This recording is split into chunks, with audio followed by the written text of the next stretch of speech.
So, the recording has started.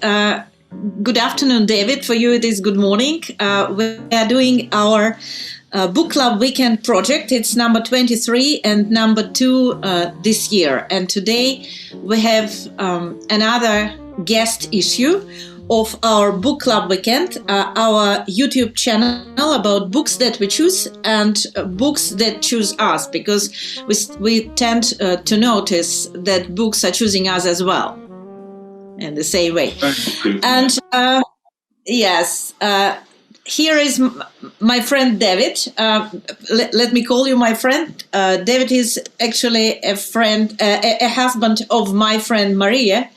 And we met several years ago in London, and I was impressed by David and his ability to read a book a week. This is what I recall from our first meeting. And when we decided to do guest issues, David, you were one of the most obvious candidates to be the guest, especially within the frame of my idea of connecting everybody and everything in this time of disconnection. I have this kind of mission that I chose for myself. So, David, I would like to introduce you as a person who worked in my country for 20 years. And this is something that make you an outstanding person, I would say. And it makes you the person whose opinion could be very valuable for the listeners of our club, at least those of them who speak English, some English. So please be very kind today and don't speak very fast, because most of the auditorium will be Russian, Russian guys. David worked here for 20 years, was for the last 4 or 5 years I believe, the chief of PriceaterhouseCoopers. From what I remember, you have studied geography in the university. Right. This connects us because it was my first idea of education. Then I chose economy, but today I learned that you had your PhD in historical economic geography, which combines it all. And from what you told me, you also have the tendency of combining different things. And I think it's very, very interesting. And maybe we will talk today about this combining and connections. David has 3 kids. And for the last 5 years, David is retired and plays in the market. He's investing. May I say that? Okay, David, thank you very much for accepting my invitation, and thank you for being here with us today. As you know, we have a book project, so we speak about books, and maybe I would like to start with 2 questions about your reading and your choices. Do you still read 1 book a week? Actually, thanks to the pandemic, I'm actually a little bit higher than that. I do keep, perhaps rather strange, I do keep a list of the books that I read. And in 2020, which has just ended, obviously, I read, I think, about 62 books in the year. Jesus. But if you go back on a normal year, I would be a little less than that. So it would be, and hopefully we'll be back to normal years, to about a book a week. And that's been my habit. When I was fully employed, going back to when I was CEO at Pricewaterhouse, I didn't have necessarily the time to read that many books, but I would still read 20 or 30 books a year even then. So it's a habit already. And there should be probably time during the day when you do it. How do you organize your day? How do you manage to choose many books? Yeah, since childhood, my habit has been that I always read before I go to sleep.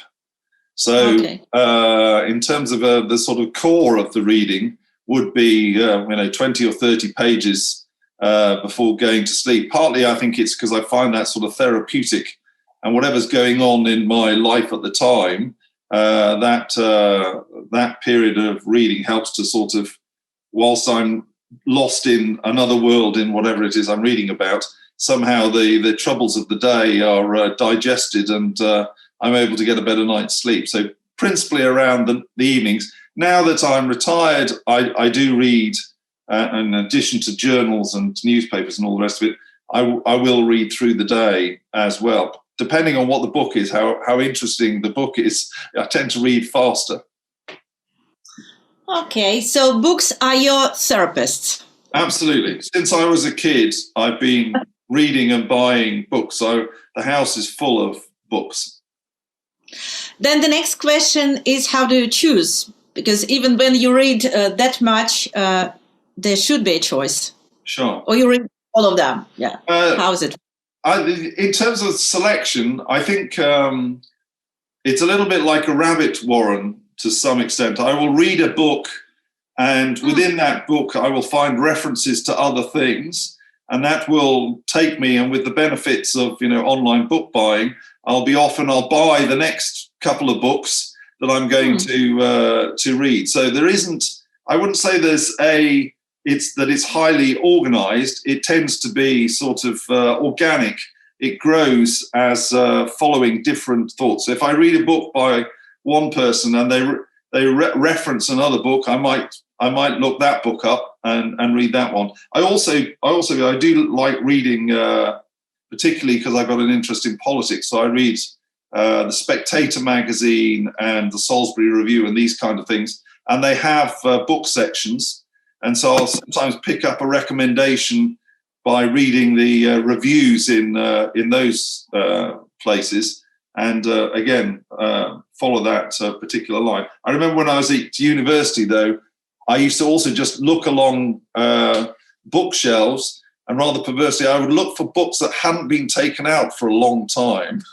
And I was always thinking, well, somebody bought this book, so they must have thought this book was worth having, and yet nobody's read it. I feel slightly sorry for the book or the author, I don't know, and borrow that and read that. So which gave me an element of randomness in what I read, which I found was actually quite stimulating and productive, because you're not always reading the same thing.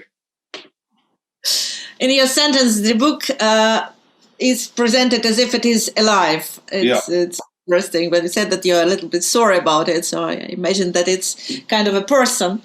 And while we are creating dialogue about books, the books can create dialogues between themselves and with you. So what books did you choose for today for this dialogue? Well, that's a dilemma that I have, because, again, once I start thinking about which books I would like to share with people, I ended up with quite a heap of books that I thought about. So I'm not sure how much time we're going to have to share all of them. This choice reminds me about my shopping.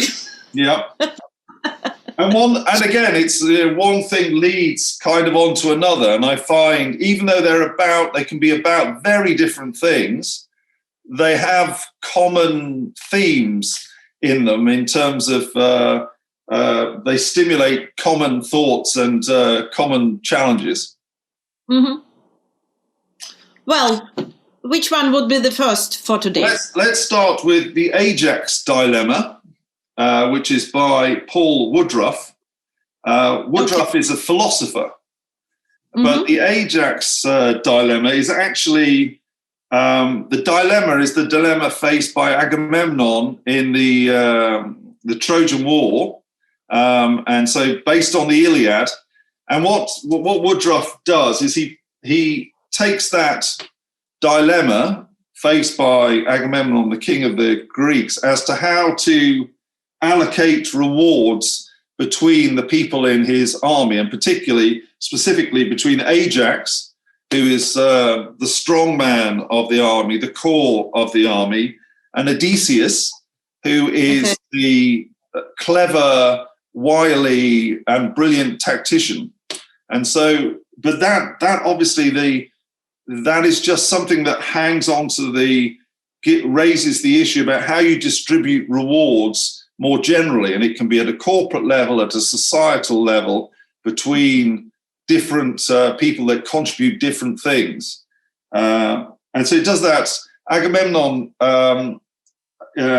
has to decide how to distribute Achilles' armor. Achilles has been slain, and it's a great prize and it's a great honor to have Achilles' armor. And so he has to choose between Ajax or Odysseus.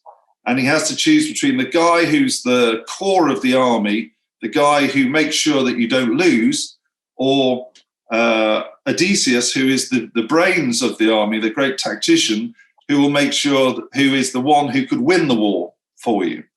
And so how does he solve the dilemma? Well, he actually sets a challenge. They both have to make speeches explaining why they think they deserve the prize, the armor, which isn't a particularly successful solution, because it's obvious that Odysseus is going to win that competition, because Ajax is, if you like, the strong man. He's not the clever guy. So the contest is stacked in Odysseus's favor. And Ajax ends up being greatly humiliated by this and ends up killing himself. But what this brings out is there are no clear answers. It's a dilemma. It's a very relevant dilemma that faces us as a society. And we hear all this discussion currently about the elite and inequalities in society and how rewards are distributed. It's very current, even though this is several thousand-year-old text.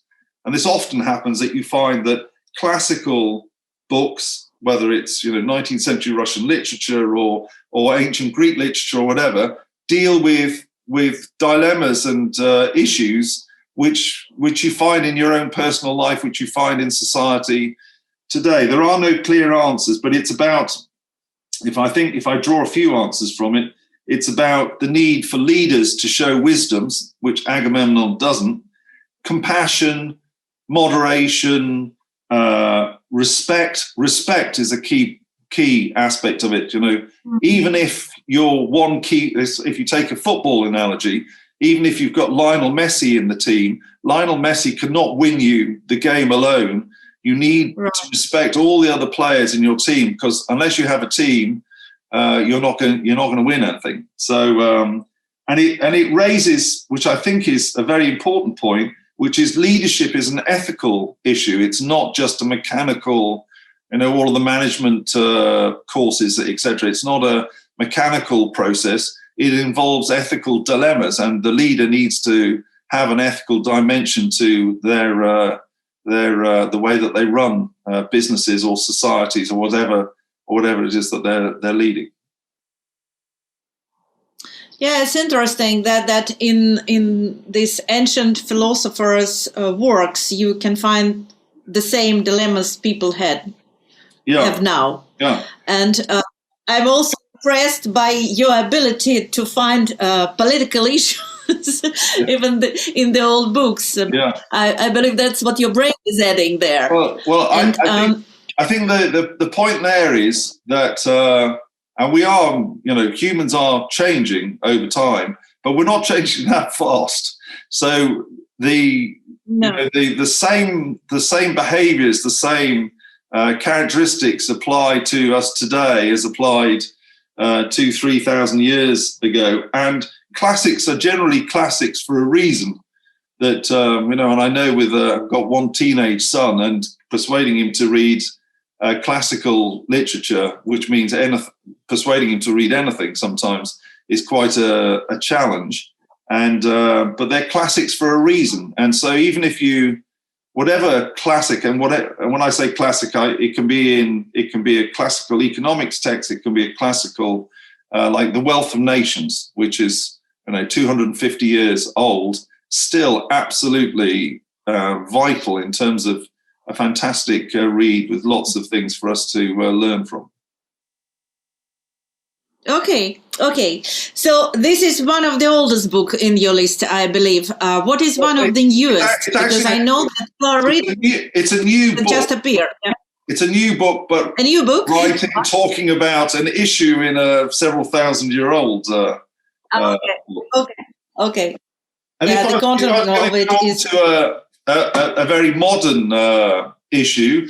There may be Apocalypse Never by Michael Schellenberger, which talks about, which is obviously the topic du jour, one of the most, next to the pandemic, one of the most current topics, which is about global climate change and the debate about whether what's actually happening and what we should do about it is a good book.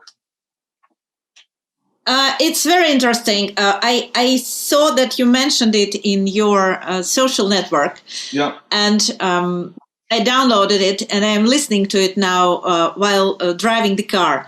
And as you worked for lots of years here in Russia, you probably noticed that the attitude towards climate change generally here and in the UK is different.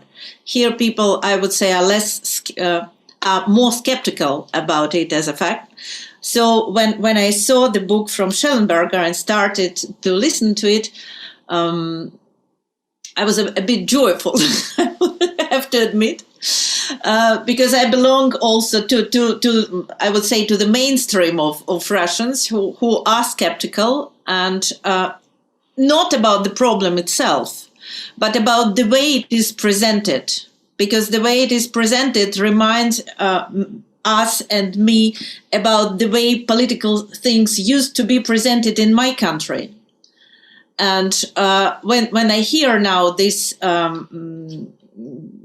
very strong opinions without which are not supported by facts, I am immediately, I know where I am. For me, it is political from the beginning because I have the position, and this position is against. So, could you tell a little bit why did you choose the book, and what is it for you? The whole movement. Yeah, I think I came across it again through a review. So I just picked it up from reading a review. What's interesting for me is that Schellenberger is by background an environmentalist, and in Western culture we would call him a tree hugger, that his career has been around saving the Amazon rainforest and campaigning various campaigns around ecological issues. This book has attracted much praise, but also, and I think this illustrates what's happening in society generally, there's been a dichotomy. There are those that have attacked him as a climate change denier, which to me, and including people that have reviewed the book in British papers, when in fact anyone who reads the book will appreciate he is not denying climate change as a fact at all. What he's talking about is, and hence the subtitle, Why Environmental Alarmists Hurt Us All. He's talking about the narrative that we have at the moment around climate disaster, and you have these Extinction Rebellion groups claiming that the world is, going to end. This apocalyptic view that we are destroying the planet and the seas are going to surge up and we're all going to be swept away. And one of the claims he looks at is, these predictions that billions of people will die as a result of climate change. And he very calmly unpicks these claims and shows how fundamentally they misrepresent the underlying scientific evidence, whilst not denying that there is clear evidence that the climate is changing, that it's almost certainly due to human intervention, CO2 levels, etc. He argues that this alarmist way of presenting this case actually does more harm than good, because it results in policies which are worse than they make the situation worse. And what we need to be is calm, scientific, balanced, and have a sensible grown-up debate rather than what we have at the moment. And we see this, and you can see this in Trump's America. You have two sides of every issue shouting at each other. And the common sense, the truth is somewhere in between, and it gets lost in this crazy dialogue between people exaggerating on both ends of the spectrum. And he gives a lot of historical examples of where the climate change and environmental issues have been misrepresented. For example, whales. There is this idea that saving the whale, that whales have been saved by the environmental lobby, whereas he points out actually whales have been saved by vegetable oil production, because whales were only being caught because people wanted their oil for lighting and heating. Yeah. And when a cheaper alternative came along, people stopped catching whales. Yeah, I was impressed by economical part of his book, when he shows that there are sometimes very obvious decisions which are not correct ones, and giving examples how wrongly interpreted even scientific facts. For example, the fact about plastic. The prediction was that it will stay with us for hundreds of years because bacteria are not eating it. But there is another study showing that the sunlight dissolves plastic in less than a year, and it will not stay with us. Yeah. But facts like that, and that sometimes, which I think it's a very useful book. Again, in an environment where we talk about fake news. It encourages people to be skeptical. It doesn't encourage people to ignore issues. It says, but let's approach them in a logical, calm manner, and we will get a better result. And it also makes the case that actually, in many ways, the world is already getting better. For example, on trees, the number of trees in the world is actually going up. Whereas everybody, if the man in the street, if asked, how many trees are there in the world and what's happening to them, would assume, based on the hysteria in the press, that we are losing forests. Yeah. When in fact, Europe is planting forests at an incredible rate, and the world as a whole is not losing forests. It's just moving where it is, which is not, again, he doesn't deny. That doesn't mean that we shouldn't try and save the Amazon. It means we should just be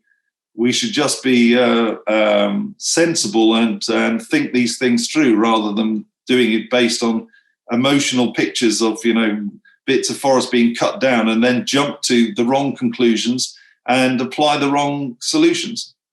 Right. Yeah. Very interesting books, and I believe it's new and it's not translated yet into Russian. I was checking which books are translated or not. This is not translated. And probably it should be. I'm sure. I think it should be. Again, it's in terms of the Russian, and I'm aware, having worked in the oil and gas industry, worked with the oil and gas industry. He makes the point that depriving the developing nations of gas by pursuing a policy, we should ban all fossil fuels, actually, then they'll just burn more wood, which is actually a lot worse for the environment, or more coal, which is a lot worse for the environment. So be careful what you wish for.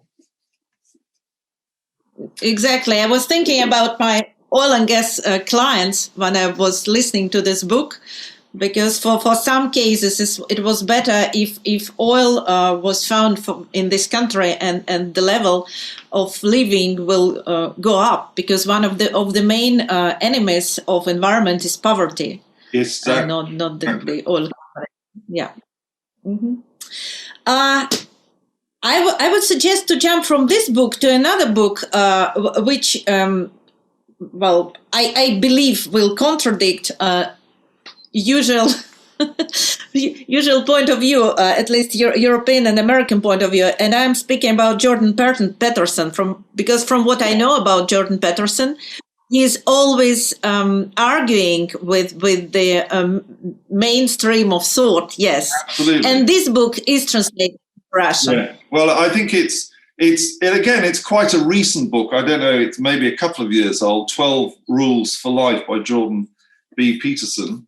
and it's been quite controversial, but it clearly, Peterson is demonized by many of the so-called progressive elements in society, and has been invitations to speak at universities in the UK have been rescinded because of pressure from groups saying that Peterson is either a racist or a misogynist, or, you know, anti-women, anti-this, anti-that. But I think, again, you should read the book, because actually he speaks a lot of sense. And I find it rather worrying that society at the moment, in our desire to be politically correct, is unwilling to listen to other voices.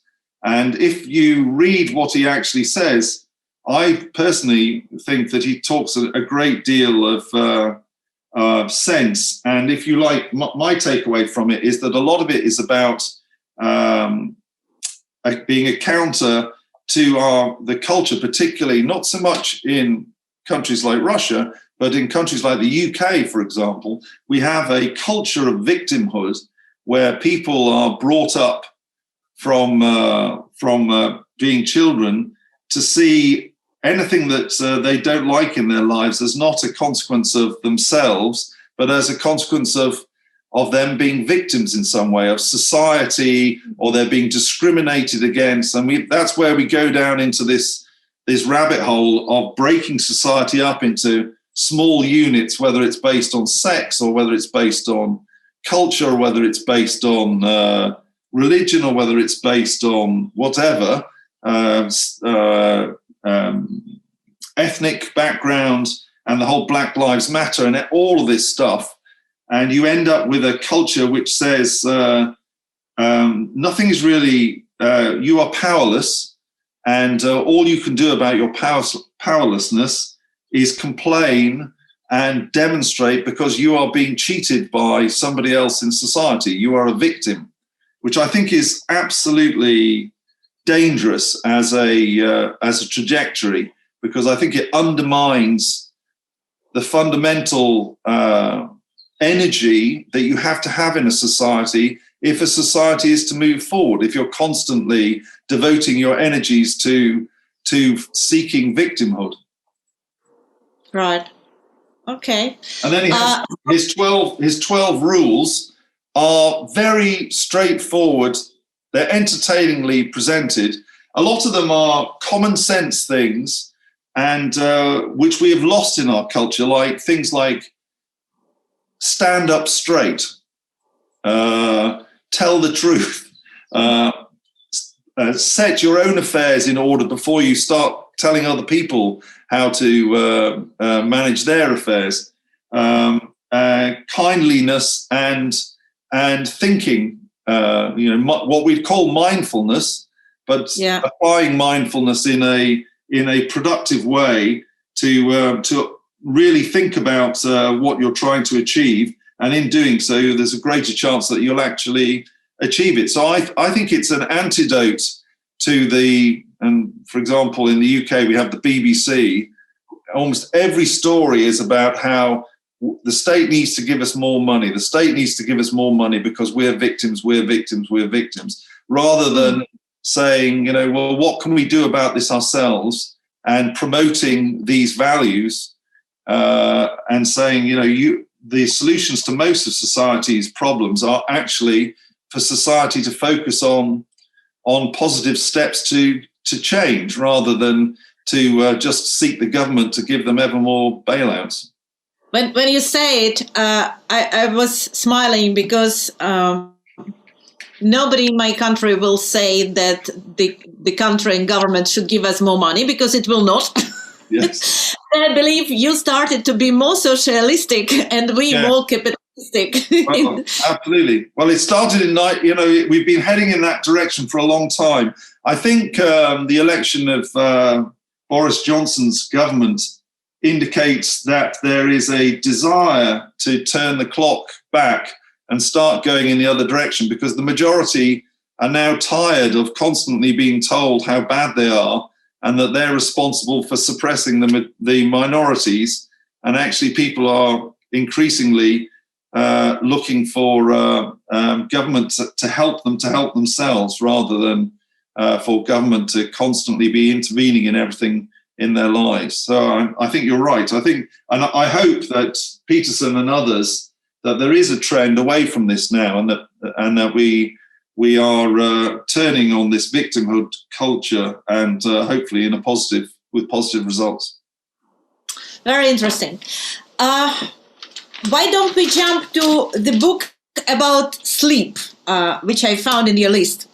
Very good. Which is this book? Yes, it is in Russian as well, and that's why I want us to speak about it. And if I was to all of the books that we're talking about today, let me mention that would be the one I would recommend. Mm-hmm. It is the title is Why We Sleep, and in Russian it is Зачем. So what for do we sleep? They translated it not why as the reasons explaining, but what for do we sleep? Yeah. It's by Мэттью Uolker. Why did you choose it, and what this book was for you? Again, the choice was a serendipitous one in that I was, I think I was driving to an event, and I had the radio on in my car, and the author came onto the radio program and talked about his book. And I made a mental note. I must look up that book because it sounded so fascinating.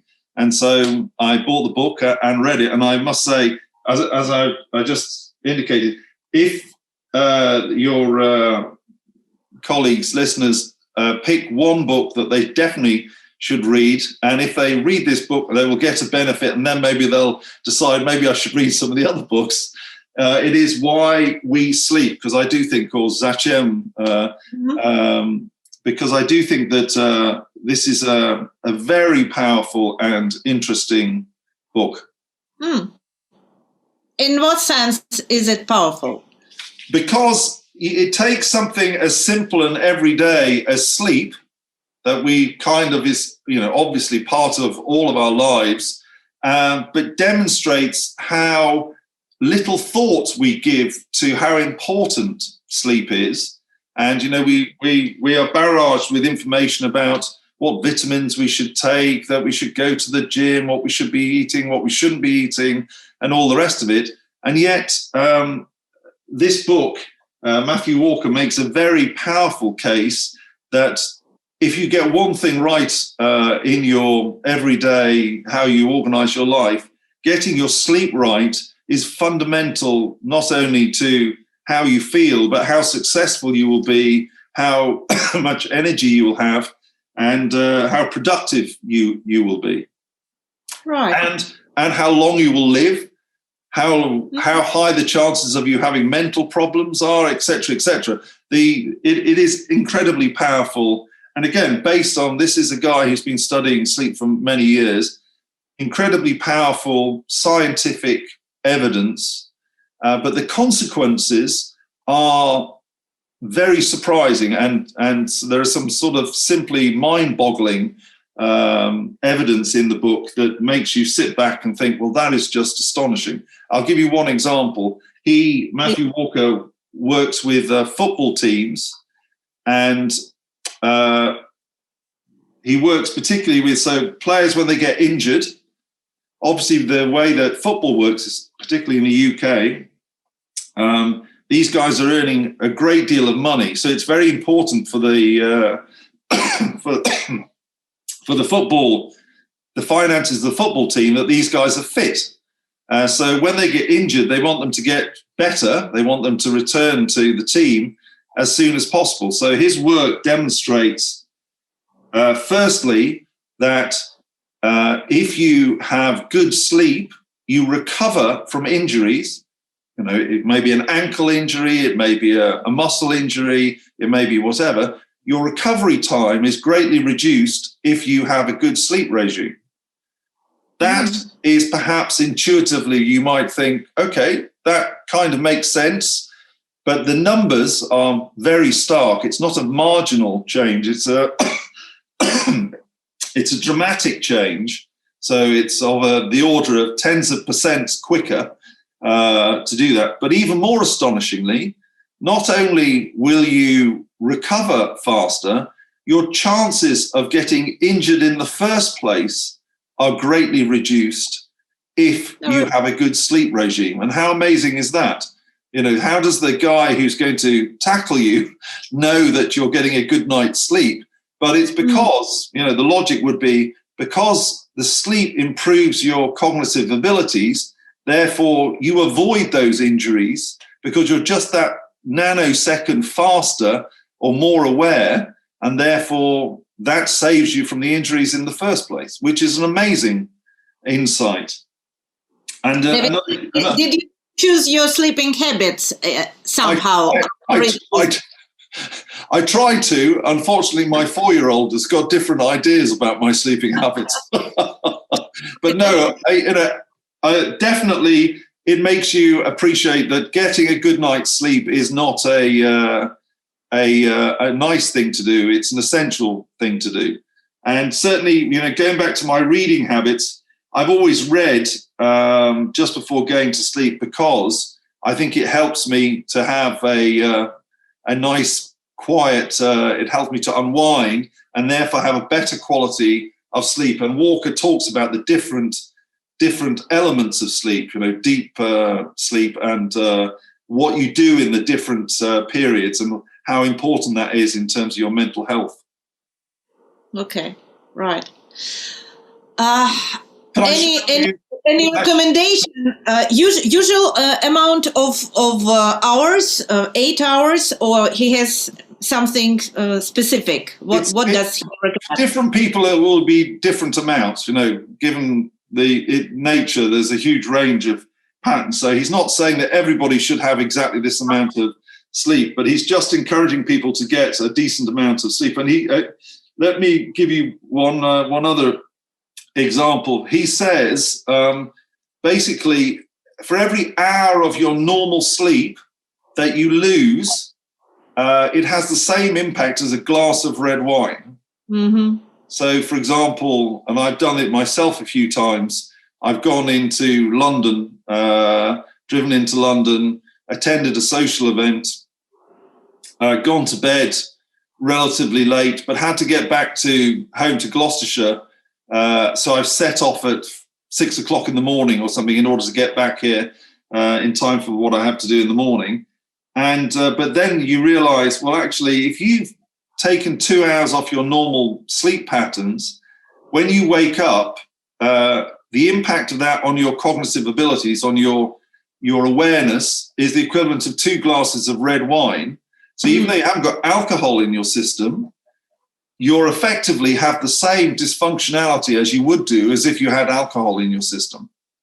Right. Which again is I mean, if you think about it, you say, well, yeah, maybe that makes sense, but it's the degree to which it impacts you that is startling. It's not a minor, slightly slower reflexes. It's quite profound in its impact, which again makes you think about when I'm going into that meeting, if I really want to be sharp for that meeting, I should not be I should not be over rehearsing the night before. I should be getting a good night's sleep, because that will have a much more beneficial impact on my performance. I see. Well, thank you for recommendation. And this book, as I said, is published in Russian. And now, looking at the overall timing of our dialogue, I would suggest that you choose one more book from your pile that you have. Okay. Which would it be? In which case, I'm going to choose Charles Dickens' A Christmas Carol. Oh. And the reason I'm going to choose that is, again, tied back to what I've been saying about the importance of reading and how I believe that reading can bring you tremendous benefits.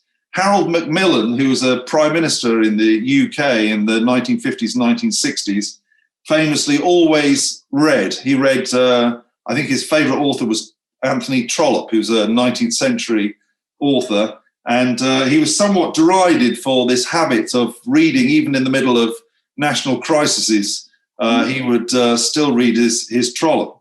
But I think that he was onto something. I think you need to find whatever works for you. And some of the authors that have worked for me, P.G. Wodehouse, Conan Doyle, and Charles Dickens.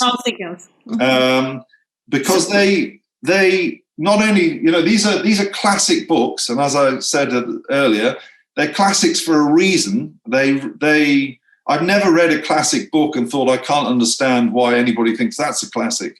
They live with you, and Christmas Carol is a very good example of that, in that it's a very humane and wise book.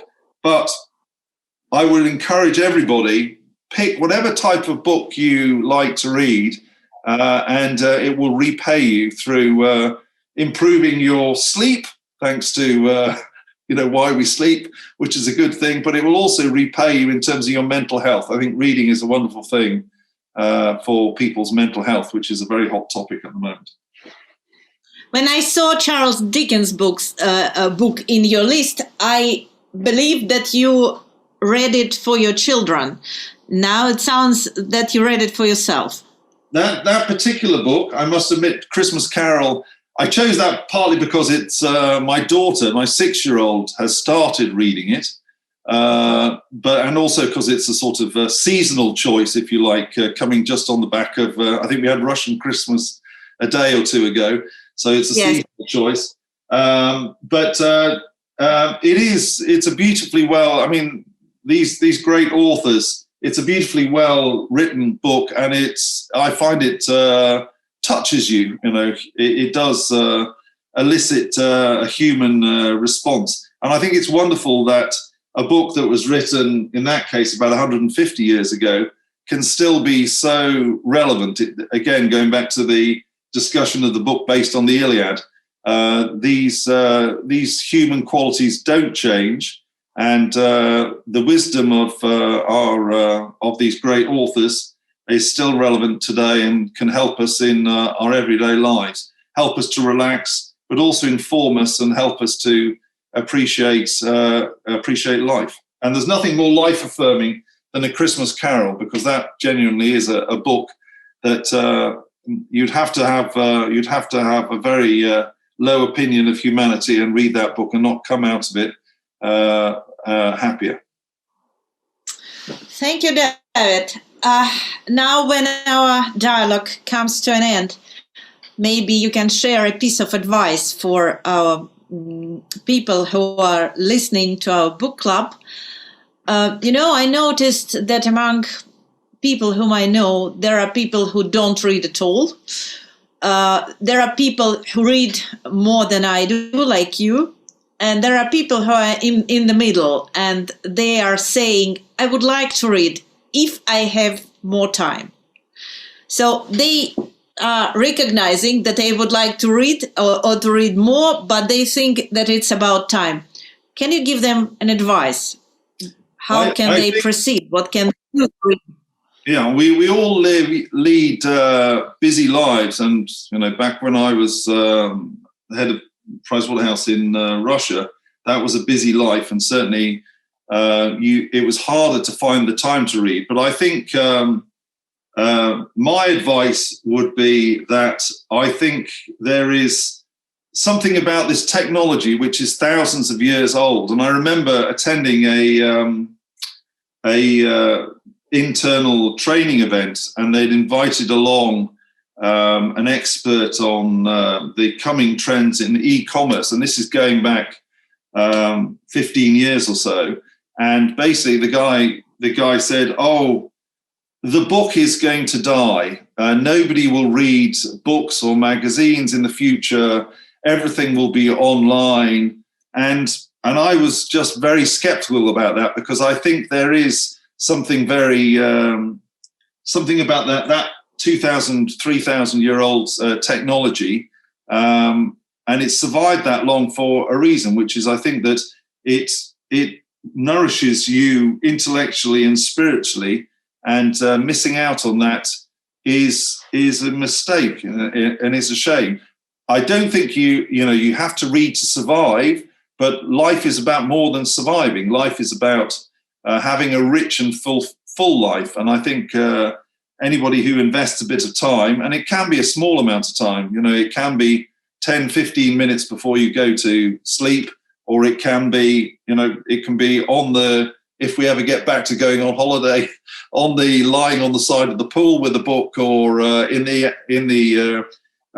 the flight, or whatever it is, or on the train, or on the commute. Investing in a little reading, I think, is one of the best investments you will ever make in your life, because you will be a better person for making that investment. Thank you, David. So at the end, it was an advice from David Investor. Indeed. Thank you very much. Thank you very much. It was a wonderful dialogue, and I believe that we made a new connection in this time of disconnection, and I hope that we also invest in our future. Thank you very much. Thank you.